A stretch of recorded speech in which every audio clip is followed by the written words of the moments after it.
Hello, I'm Paul Murphy, and I'm reporting to you in this video about an important decision that members of APSA, the ACOA and the ABC Staff Union are going to have to make soon. It's probably the biggest decision of its kind we've ever had to make. The results will affect every one of us for the rest of our working lives.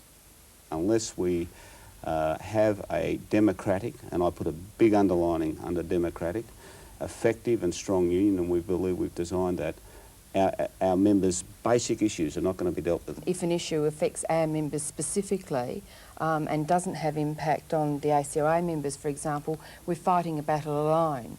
And if we're in one union, then the battle is a united battle. It's not fragmented. And it's simply not a viable prospect to continue as we are. And we must get together with those whom we share most in common.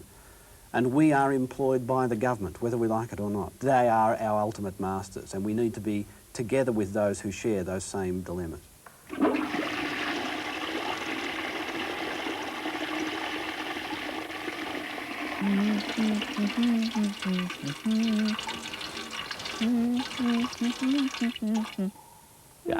G'day, Paul. Bob, you were a trade union leader once, weren't you? The most powerful in the land, Paul. Yeah, well, Bob, if you were the most powerful bloke in the country when you were running the trade unions... That's right, Paul, no doubt about it. Well, why was it that you wanted to be Prime Minister? Because there's no future in the union movement now, Paul. But aren't they getting stronger? Aren't they joining together into bigger, better unions? Yes, but no problem, Paul. Next round of staff cuts, we'll cut them down to size. Jeepers, Bob, I hope it doesn't happen to us.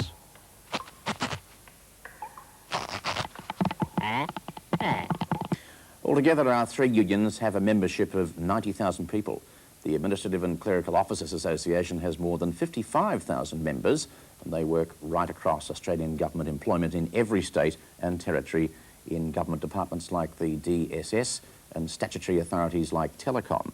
So do members of the APSA, the Australian Public Service Association, which is 22,000 strong. The ABC Staff Union has over 4,000 members, and 3/4 of them are directly involved in the production and transmission of television and radio programs. The rest do administrative work, and they all work for the Australian Broadcasting Corporation. So why are the three unions supporting this amalgamation?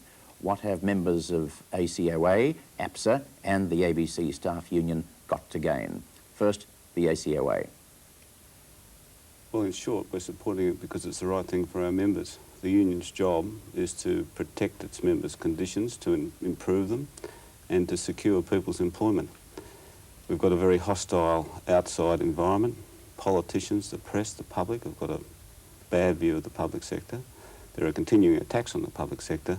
The only way we're going to be able to deal with that is to have a stronger, united, larger union. Joy, why do you want your members to vote yes on amalgamation? Well, our members for some time have been demanding an amalgamation which sees people in like employment working side by side in the same union, fighting for the same things. John, your union's the smallest in this coming together into a super union. Why do you think your members should vote for this? Well, our members are only too aware, Paul, of the intense pressure internally on the organisation caused by government policy, declining budgets over the years, that sort of thing. Now, if you put that together with the external factors mentioned by Peter, you get a situation where we cannot survive as a small union in an extremely hostile environment. And it's the best interest of our members to get in with those who have a common cause. We're all funded by government, and we fight the same battles.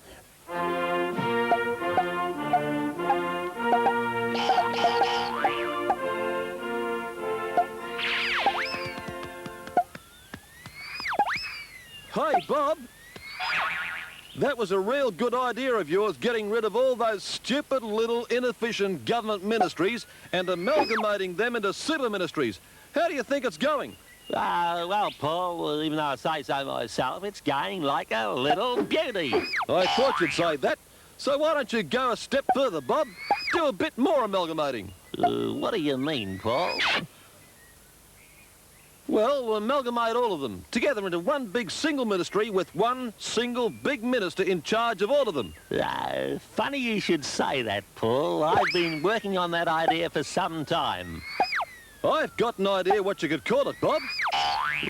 What's that, Paul? Eh? Well, Bob, I reckon you'll have to put them all under the Treasury. Nah, Paul, wrong again. I've decided to put them all under Prime Minister. That's me, Paul, in case you'd forgotten.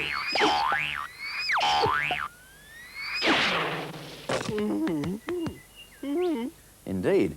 But is amalgamation really about who's in charge? What happens to the integrity or even the very identity of your union when it joins a big union? Well, I put that question to Peter Robson of the ACOA.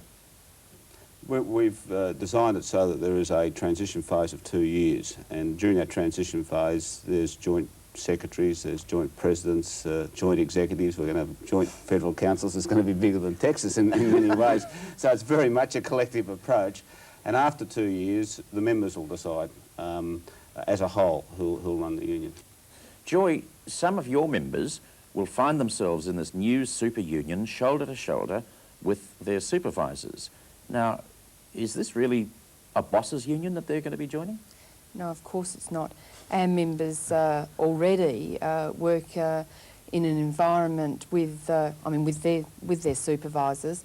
They are in a union. Our own union covers the workers and their supervisors. Keyboard operators, keyboard supervisors. I mean, right through our structure, we have supervisors in the union, and I don't believe it's going to be any different in the new union. We have always been able to adequately protect the interests of our members in the non-supervisory structure, and I see that the new union will be able to do the same thing. Peter, does bigger mean more democratic, or might it mean less democratic? Well, I think bigger can mean less democratic, but we've been very conscious of this in structuring the new union, and we've structured it along the lines of ensuring that members have a say, they have control over the decision-making processes, particularly about their own environment at the workplace. So we have elected delegates, we have elected branch executives, elected federal officials, etc.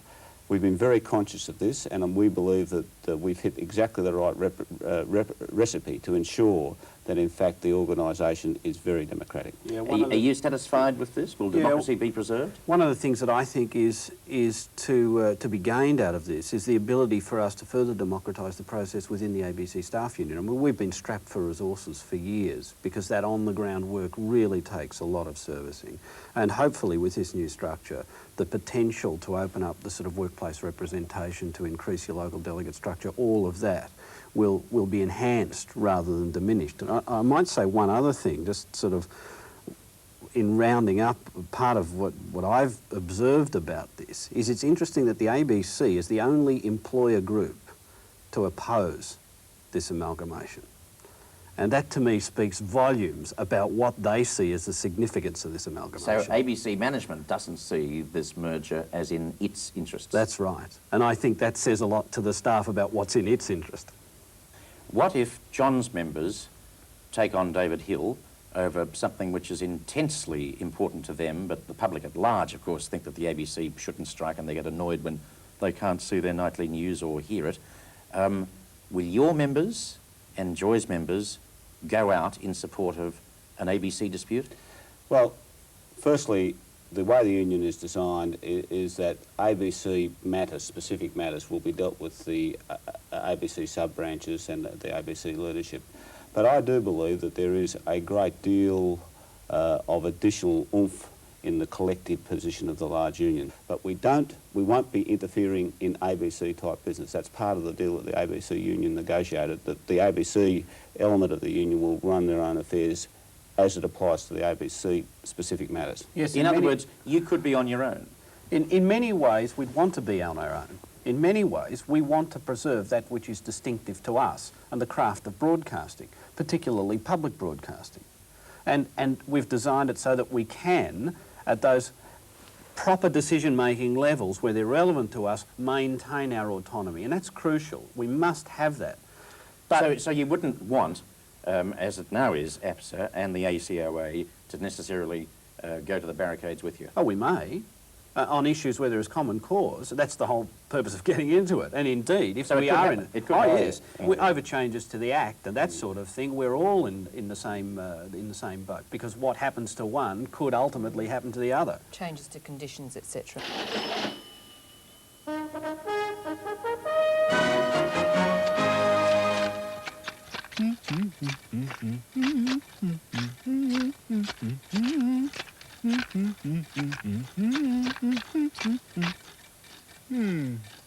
I wonder if it's possible for a Renaissance man of destiny like me to learn anything from anyone else. All these government unions joining together? Maybe I should amalgamate my forces. Let's see, who have I got?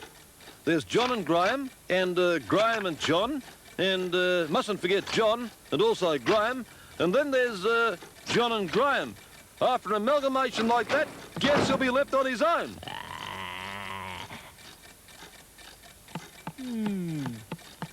Amalgamation is the union movement's response to the realignment of powerful forces in the economy.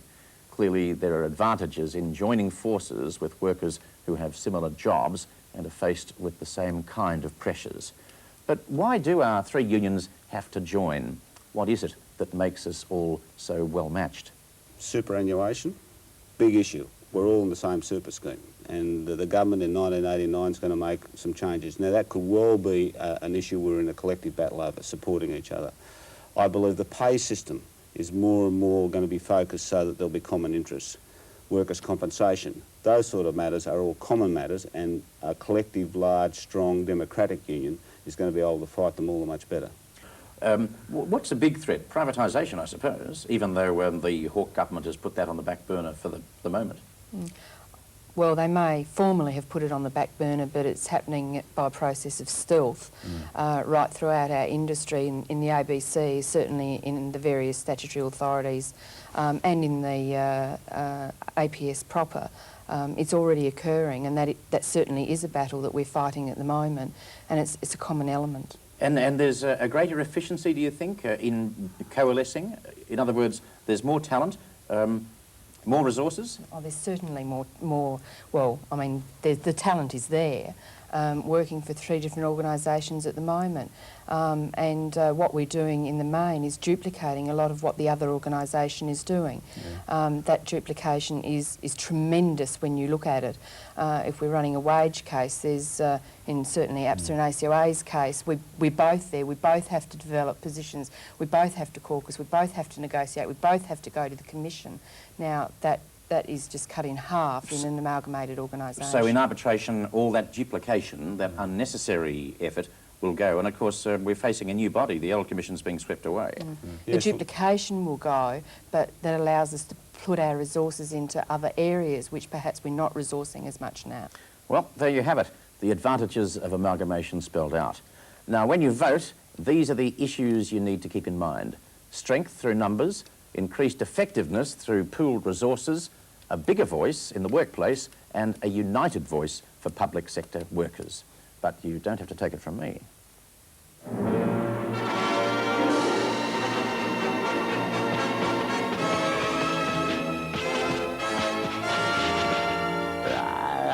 Thanks, Paul.